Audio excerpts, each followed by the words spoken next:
This year, I set a challenge for myself to finally get back into reading. It's early November, and so far I've read about 40 books. This may not seem like a lot to some people, but to me, this is huge because I really missed it. Today, I want to talk a little bit about how I got my reading groove back, why it matters, and how you can too. Back when I was a kid, I found reading to be the most wonderful escape. I grew up in a really big family. I've got 14 brothers and sisters. And as you might imagine, our household was a lot of chaos, a lot of noise, a lot of people, a lot going on all the time. I needed an escape hatch to get away from it all. And for me, that was reading.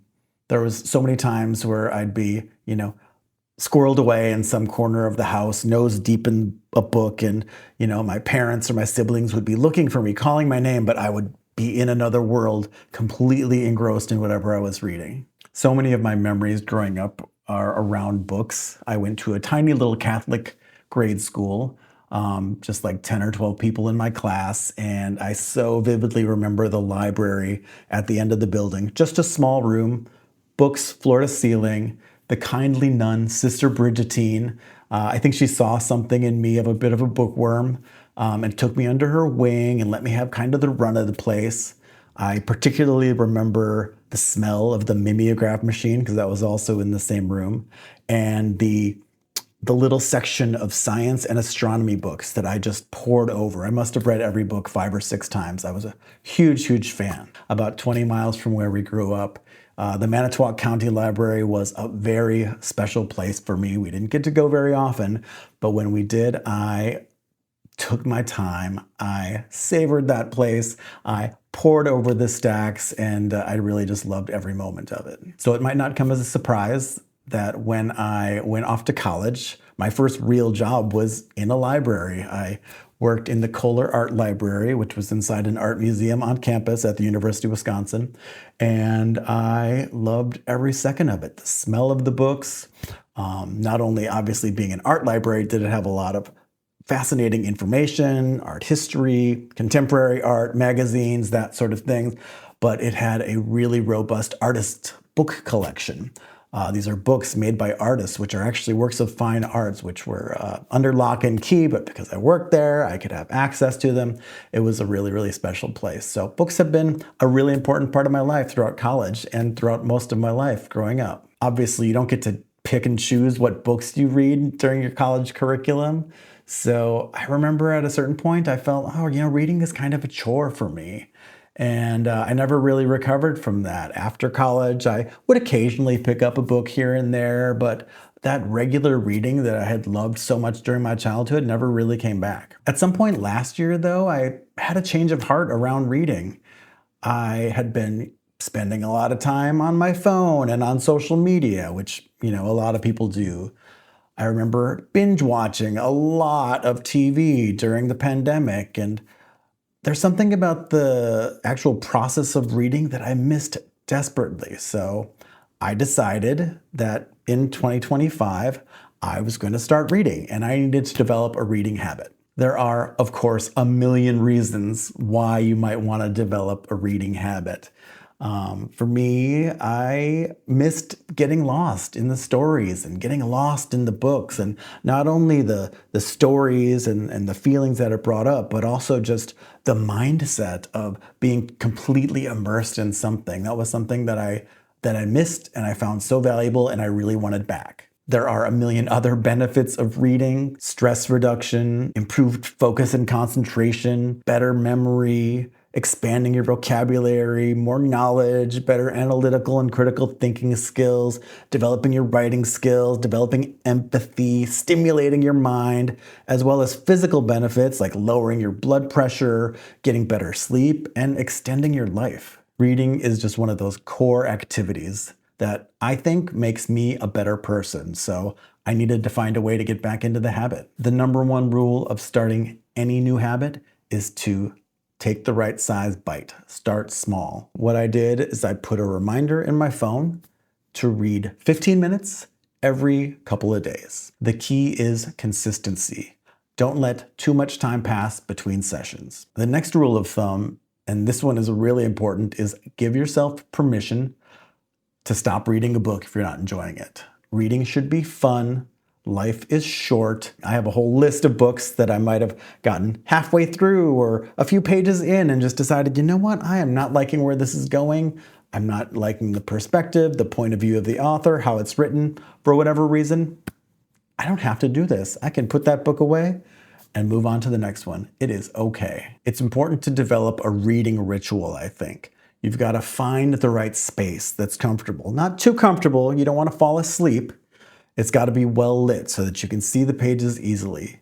It's got to be quiet. I don't want to have TV or music in the background. That's going to distract me and take away from the experience. And I think most importantly, you've got to put that phone down, shut those notifications off, and have a distraction-free environment. Let yourself immerse in the process, and I think you'll really fall in love with it.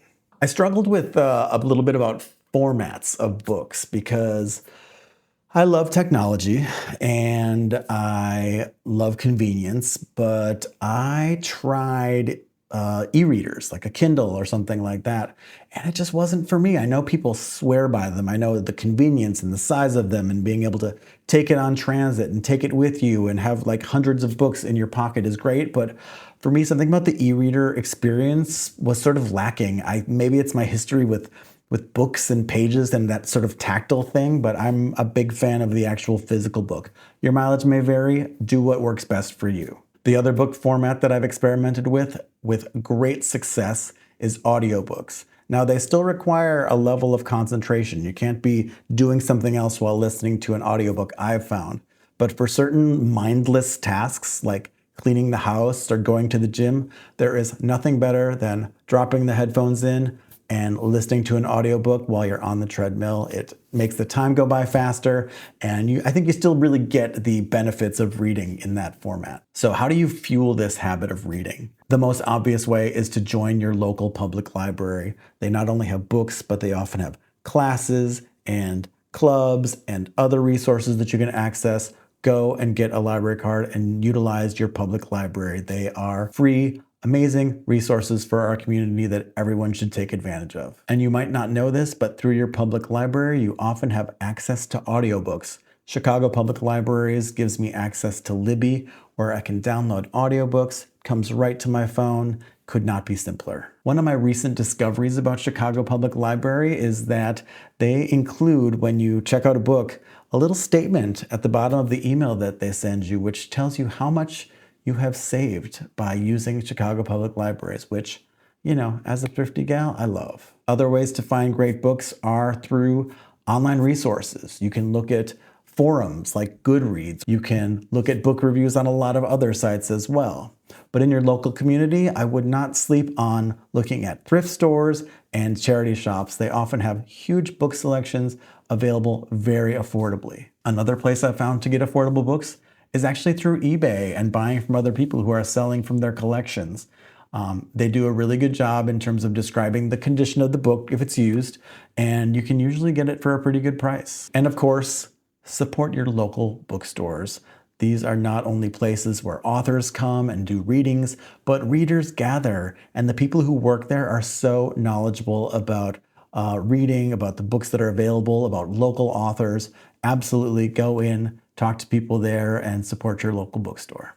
One of the things I love about books and reading is that it has the opportunity to change who I am as a person. There's amazing stories and amazing ideas that I really want to capture, so I found it really helpful to keep a reading journal. There's a lot of different ways to do this, but what I've found really helps and is really useful for me is to keep it in a simple note on my telephone. I have the title, I've got the author, I've got some bullet points, you know, what were some of the interesting ideas that the book raised, what are some interesting phrases that they might have used if I want to really capture a quote from the book. Sometimes, and this is the beauty of having it on my phone, I'll take a picture if there's a diagram or if there's a chart or a series of bullet points that I really want to capture verbatim. I found that it's a really useful resource and tool so that I can go back and make connections between different books that I've read. It really helps me connect the threads between different ideas that are coming up in different places, which just makes me enjoy books all the more. Here's the tip if you're using an audiobook or an e-reader. is to use that bookmark feature. You might not be in a place if you're using those technologies where you can quickly jot down a note about something you thought that was interesting, but you can always go back, find that bookmark, and jot down that idea and capture it for later to reflect upon. So I hope you've gotten some interesting information about how to develop a reading habit of your own, and I really hope you will. I've found it really empowering. I found it really fun. I found it really relaxing. There's so many good things about reading. I think about the fact that I was this kid who would get lost in books for hours and hours and hours on end and found so much joy in them. And then I became an adult who really lost my love of reading. And I'm so happy to have found it again and to have brought it back into my life. If you're not a reader, I would encourage you to just give it a try and just start. Find yourself a book. You can borrow one from the library or borrow one from a friend or get one from your local bookstore. Steal one. No, don't steal one. Set aside some time, set aside some space, and just start reading. I think you might find that the process will be one that serves you well, and it's really time well spent. And if you are a reader, I would love to know what you're reading. It could be an old book, it could be a new book, something that made you change the way you think, or something that made you question a deeply held belief. I'm really fascinated by books that have a transformative quality, so drop a note in the comments. I would love to hear what you're reading. And if you have any other tips for how to encourage a reading habit, I would love to hear that as well. Please drop that in the comments. Thank you for reading, and thank you for watching. Have a great day.